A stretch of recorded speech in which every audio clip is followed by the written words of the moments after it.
लेकिन संगठन ऐसा होना चाहिए कि अपने आप को चमकाने के लिए नहीं, समाज को चमकाने के लिए होना चाहिए।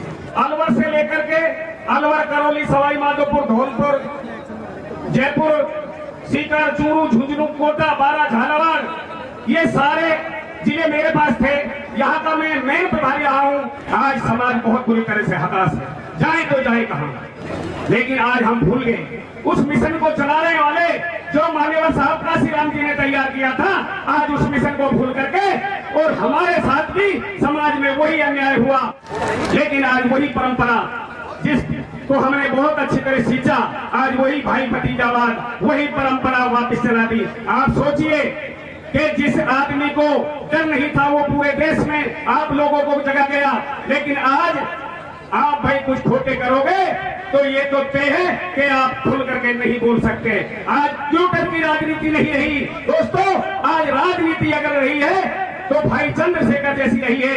अगले वक्ता के रूप में हमारे बीच में बहुजन समाज पार्टी छोड़ करके आए हमारे चौधरी जगजीत सिंह जी जाटव साहब, जो कि बहुजन समाज पार्टी के प्रदेश महासचिव आप प्रभारी रहे हैं और आप बीएसपी छोड़ करके आप आजाद समाज पार्टी में आपका हार्दिक स्वागत है, हार्दिक अभिनंदन है, हार्दिक आपका एक बार पुनः आपका स्वागत है माननीय जगदीश जी। इस विशाल जनसभा के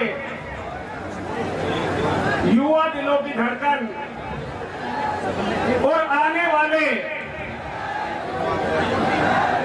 आपके युग की शुरुआत करने वाले मुख्य अतिथि आज के भाई चंद्रशेखर जी रावण आज की इस सभा में विशिष्ट अतिथि जम्मू कश्मीर के और गोवा के पूर्व राज्यपाल सतपाल मलिक जी और आज इस सभा की अध्यक्षता कर रहे जिन्होंने पूरे राजस्थान में एक बीड़ा उठाया है कि भरतपुर में जाट जाटव, पश्चिमी राजस्थान में मेघवाल, रेगर, भलाई और जाटों के साथ भाईचारा बना करके सवाई माधोपुर, हिंडौन टोक, ये मैं आप लोगों की जानकारी में बता दूं कि अध्यक्ष जी ये कोई अलग नहीं है, ये जाटव, बैरवा, मेघवाल, रेगर, भलाई, बुलकर ये सारे ही एक हैं। लेकिन लोगों ने इनको तरह तरह में बांट दिया अपने स्वार्थ के लिए। और हमारे भी समाज में कुछ राजनीतिक स्वार्थ के कारण अलग अलग से संगठन बना रखे हैं, जो कि एक हमारे समाज का एक बहुत बड़ा नाश करने का काम कर रहे हैं। संगठन बनना चाहिए, संगठन होना चाहिए, लेकिन संगठन ऐसा होना चाहिए कि अपने आप को चमकाने के लिए नहीं, समाज को चमकाने के लिए होना चाहिए। आप ने सुना, मैं ज्यादा कुछ नहीं बताऊंगा। और इस भरतपुर जोन अलवर से लेकर के अलवर, करौली, सवाई माधोपुर, धौलपुर, जयपुर, सीकर, चूरू, झुंझुनू, कोटा, बारा, झालावाड़, ये सारे जिले मेरे पास थे। यहाँ का मैं मेन प्रभारी रहा हूँ और खास करके भरतपुर के लोग को मैं एक एक गांव में, ऐसा कोई गांव नहीं होगा, हो सकता है कोई छूट गया हो, नहीं गया हूँ, लेकिन आज आप लोगों की जो पीड़ा है उसे भली भांति समझते हैं कि जिनको भी हम जिताते हैं और वो हमारे वोट का फायदा उठा करके और पैसों में जाकर के या किसी कारणवश स्वार्थ के कारण वो बिक जाते हैं। आज समाज बहुत बुरी तरह से हताश है, जाए तो जाए कहां। लेकिन बाबा साहब के कार्य को जो मान्यवर साहब काशीराम जी ने आगे बढ़ाया, इसी प्रकार से जैसे भाई चंद्रशेखर जी बढ़ा रहे हैं, पहले मान्यवर साहब ने DS4 बनाई और जब उन्होंने देख लिया जैसे कि अब आज जो भीम आर्मी भाई चंद्रशेखर ने बनाई है, लेकिन जब साहब काशीराम जी ने सोचा कि इस संगठन से मैं लड़ाई भी करवा सकता हूं और इन लोगों को मैं कुर्बान नहीं होने दूंगा, लेकिन इनके अंदर राजनीतिक चेतना बहुत जरूरी है। जब राज तुम्हारा होगा तो कोई तुम्हारे ऊपर जुल्म नहीं करेगा। आज बड़े अफसोस की बात है कि आप खूब अच्छी तरह जानते हैं कि मान्यवर साहब ने जो गांव-गांव ढाणी-ढाणी जाकर के साइकिल रैली कर करके इस समाज को जगाया, लेकिन हर आदमी को स्वार्थ त्यागना चाहिए। उस महापुरुष का मिशन है ये, जिसने कसम खाई थी एक सरकारी अधिकारी होते हुए, और उसने कसम खाई कि मैं आज से बाद में मेरे घर नहीं जाऊंगा, आज से बाद मैं कोई शादी नहीं करूंगा, ना ही मैं किसी प्रकार का बैंक बैलेंस बनाऊंगा, और मेरा पूरा जीवन इस समाज के लिए होगा।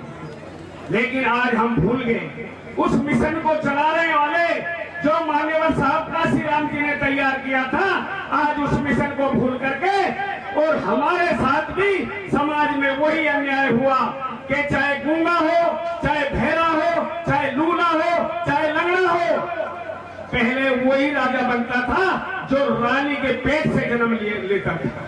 लेकिन बाबा साहब ने इस संविधान को देकर के और रानी के पेट का ऑपरेशन करके आज बैलेट बॉक्स के डब्बे में वही पैदा होता है जिसे आप बनाना चाहते हो राजा। लेकिन आज वही परंपरा जिसको हमने बहुत अच्छी तरह सींचा, आज वही भाई भतीजावाद, वही परंपरा वापस चला दी। आप सोचिए कि जिस आदमी को डर नहीं था वो पूरे देश में आप लोगों को जगा गया, लेकिन आज आप भाई कुछ खोटे करोगे तो ये तो तय है कि आप खुल करके नहीं बोल सकते।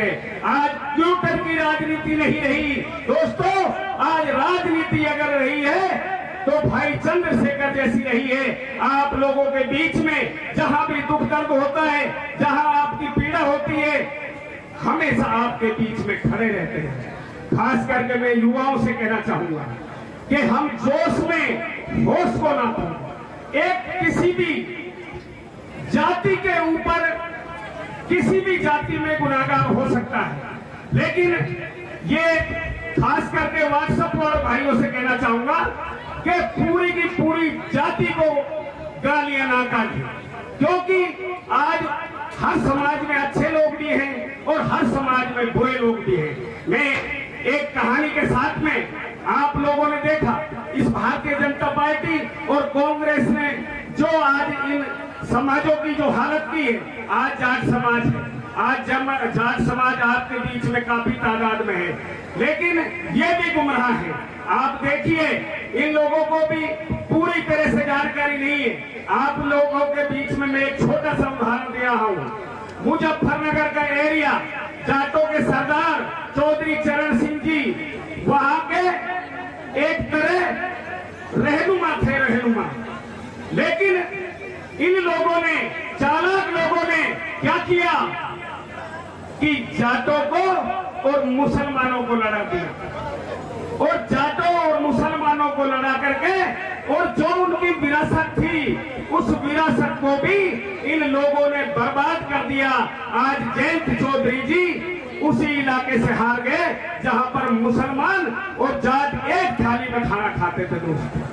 लेकिन ये समझ नहीं सकते, आज का जमाना वो है कि चाहे मेरी दीवार गिर जाए लेकिन पड़ोसी की बकरी मर जानी चाहिए। क्यों? कि वो सोचते हैं कि यार ये चमार ऊपर नहीं उठने चाहिए, चाहे हमें कुछ भी कुर्बानी देनी पड़ जाए।